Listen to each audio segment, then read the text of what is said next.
పుట్టినరోజుని ఎలా పడితే అలా జరుపుకోకూడదు.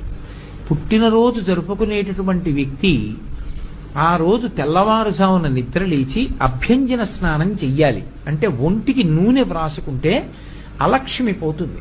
ఆ నూనె అలదుకొని తలస్నానం చేస్తారు.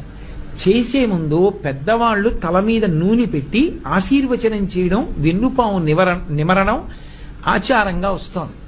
ఆ స్నానం చేసిన తరువాత ఇష్టదేవతని ఆరాధన చెయ్యాలి. ఇంట్లో కులదైవం ఇష్టదైవం ఉంటారు. ఆ కులదైవాన్ని ఇష్టదైవాన్ని ఆరాధన చెయ్యాలి. చేసిన తరువాత ఆవు పాలలో బెల్లం ముక్క, నల్ల నువ్వులు ఈ మూడు కలిపినటువంటి పదార్థాన్ని మౌనంగా తూర్పు దిక్కుకు తిరిగి కూర్చుని 3 మార్లు చేతిలో ఆచమనం చేస్తే ఎలా తింటామో అలా 3 మార్లు వేసుకుని లోపలికి పుచ్చుకోవాలి. 3 మార్లే.